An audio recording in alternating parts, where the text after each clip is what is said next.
Good evening, everybody. Um, here's the weekly update. Trying something a bit different. Let me know how you feel about this.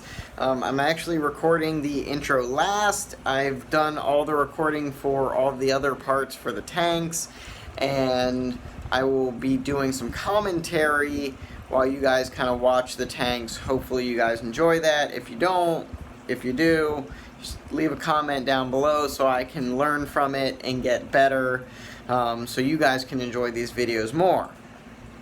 Uh, so, without much further ado, I think we will get into all of the tanks. So starting out with the 40 gallon, obviously this is the tank I am most critical of. I know it's what I would consider my high-tech tank. There's a lot of things that are going well. Again, the left side with all the Ludwigia, the Bacopa, the Red Tiger Lotus, all of that seems to be going very well. Actually, my carpeting plants will hopefully be taking off here shortly. The right side, however, is having some trouble. I'm still not getting any carpeting out of my dwarf hairgrass. The Rhynicii are looking pretty good. Need to do a little trimming with them, but they're overall not looking too bad, not too much growth on them. But again, I'm still trying to diagnose where the nutrients dosing regimen. I'm still trying to dial my tank in, basically. The hurrahs that I have behind it, again, are not looking very well. I may do one more trimming on them to try and get rid of all of the parts that don't have any leaves, replant it, and if I start losing leaves again, I might just pull them all out and put something else in their place, because I'm not very pleased with how it's looking. It looks very barren on the bottom. The top looks okay, but as the leaves start to die and fall off, it looks pretty ugly, and so I'm not very pleased with that look. And the Wallachis, they are doing okay. Some of them look like the needles are either a little dirty or starting to die and fall off, so I am hoping to get some Amano shrimp here in the near future so that they can hopefully clean that off, and that will hopefully not start dropping its needles. But we'll see what happens with that. And then the giant hair grass in the back does need a good trimming. I do need to cut off some old dead needles and some tips that have turned a little brown. Hopefully that I can start to grow a bit more. I don't think I'm going to change that one out. I have no plans as of right now. If push comes to shove and those things take a turn for the worst, I'd probably just throw balsaneria of some kind in the back there to kind of substitute for that long, thin, strand-like plant that I'm looking for. Now you can't see it from this angle, but there's also a big hole where my hang-on back has pushed all the sand out of the way, so I'm going to have to add some sand back in either tomorrow or today. Over the next couple days it'll be happening. But otherwise everything's looking pretty good. Still doing about a 50% water change every week, dosing it about twice a week right now, seeing how that's going to do. I did get in my phosphate test, so I will be testing for that to see if that is the cause of my algae problems. But overall, the algae I haven't noticed too much. I've been pretty proactive about getting rid of any of it when I see it, so I'm hoping that will help. I also cleaned the glass to get rid of any green spot algae that I had, which was a surprising amount. Again, another reason that I want to try and get some Amano shrimp or something to help take care of this algae problem. But otherwise, I think the tank isn't doing too bad. The guppies are very happy. The cories seem to be very happy. And as some of the guppies get a bit bigger, they'll be getting moved out to the pond to open up some more space for some new guppy fry. And I think that's just how the process is going to keep going, at least for now. Unless the pond gets overstocked, which I don't see happening right now. I think I'm just going to continue that and possibly even try and overwinter these fish.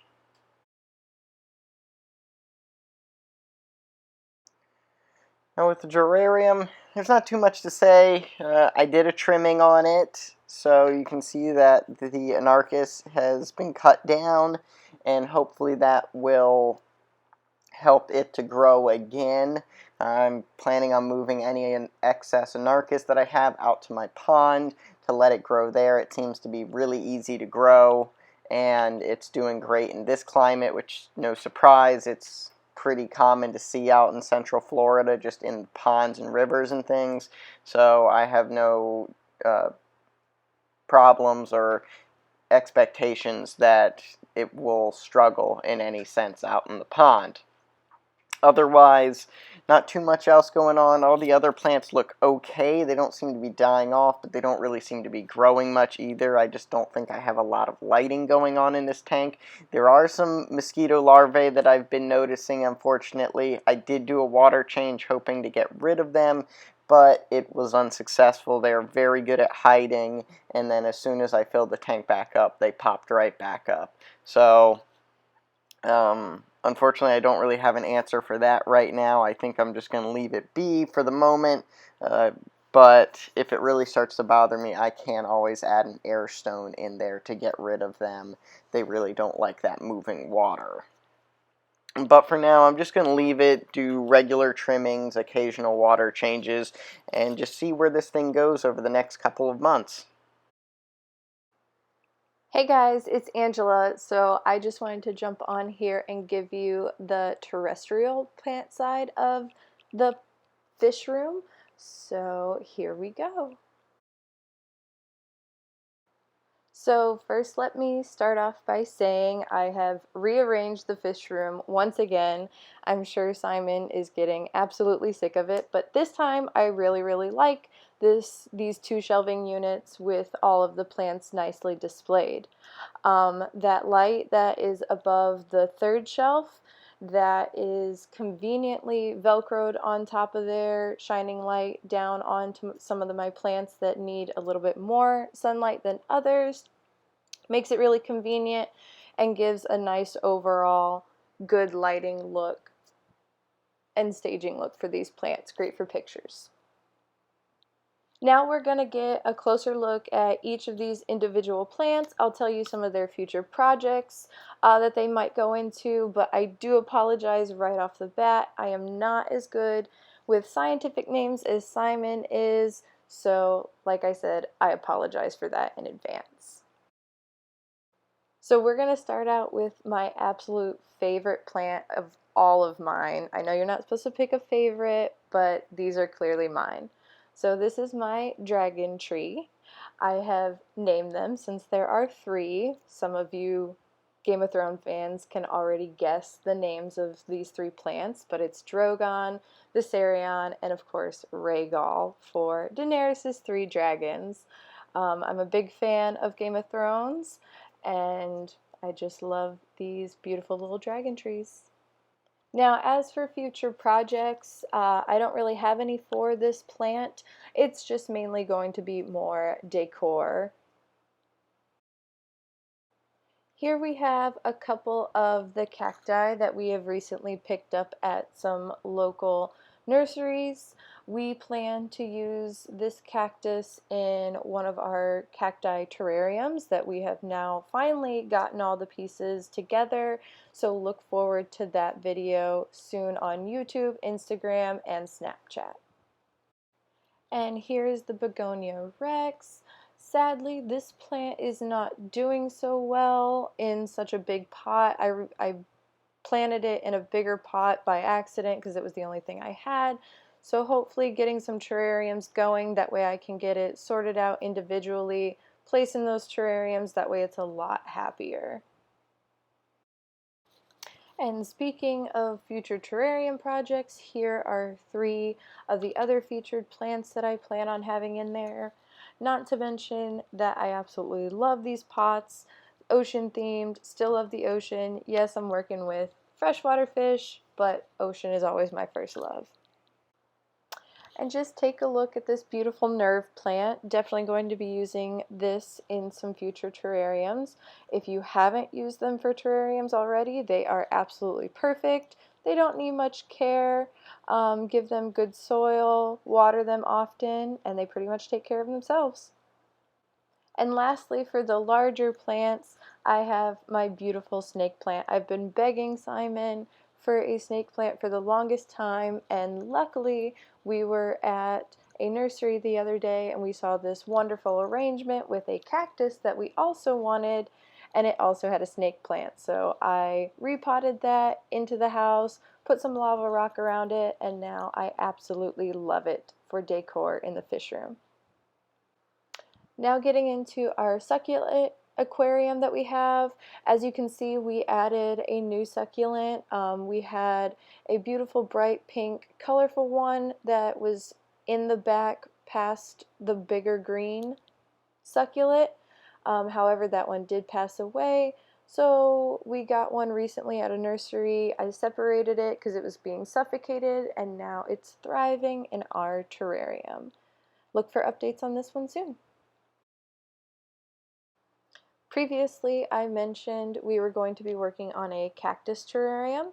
These are two of the featured cacti we plan on using in that scape. I think these will contrast nicely. One's a little bit darker, one's a little bit greener. We also have a red cactus that we found recently, and so I think these will go along nicely.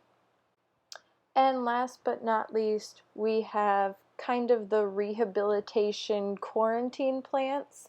Like I previously mentioned, we got a planter because we liked a couple of the plants in there, but we realized some were kind of suffocating.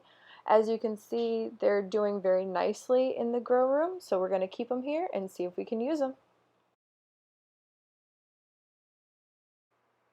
And lastly, I will talk about my shrimp tank. Now, I haven't really done much to the shrimp tank recently.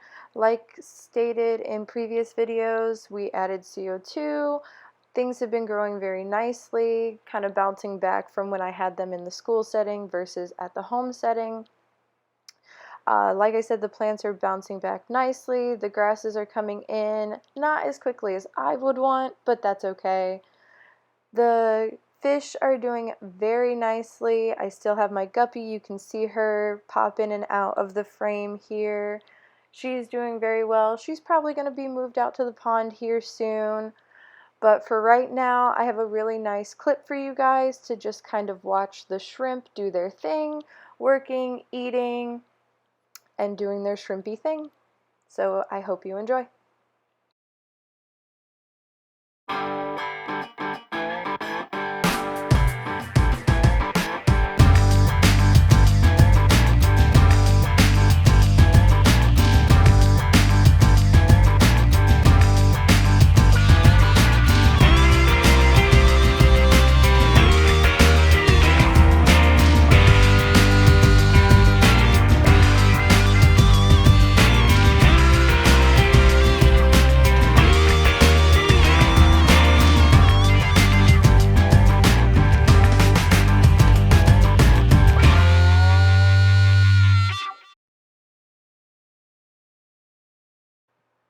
Now to the bird cage. So this is probably the tank I am most pleased about. Obviously it's not perfect.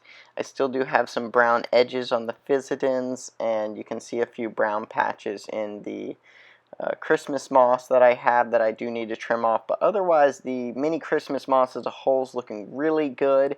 I am actually getting some growth on some of my Java ferns. I have one that's trying to peek out and grow above the water. I actually even have some willow moss that is growing above the water too, that you can't see in here, along with a Thalansia or air plant. So all of them seem to be doing really well, just growing slightly above the water's edge. I guess the evaporation is enough to keep them moist and happy, which I'm really happy about. As you can see, Mr. Bird officially got his name. Now it's been 2 weeks, so he will now forever be named Mr. Bird. And this is now his bird cage. Otherwise, the plants are doing pretty well. I'm hoping that the Physidens will actually bounce back a little bit. It does seem to be looking a little bit healthier than it was last week. I'm hoping weekly water changes plus regular dosing will get all those nutrients it needs. If need be, I could dose CO2, but I'm going to try and avoid doing that. It really shouldn't need it, but if push comes to shove, I may end up having to add that on again to see if I can get it to bounce back and hopefully start growing a bit more. As for the crypts in the back, they are doing great. I probably could stand to dose a little more iron so they'd get that touch of brown or red a bit more into the leaves. But otherwise, that's not really necessary. That's just to make it look more aesthetically pleasing. Otherwise, it'll be fine. They are looking healthy overall, and that's the important thing. Not too much growth with my carpeting plants, the dwarf sage and the dwarf hairgrass. Dwarf hairgrass, I'm not too surprised. You really need CO2 to get that to kind of spread and propagate.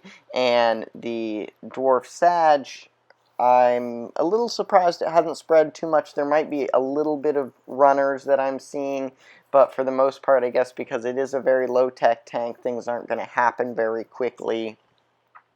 And because it has been moved from one tank to another, it may just be pretty much exhausted with trying to propagate runners.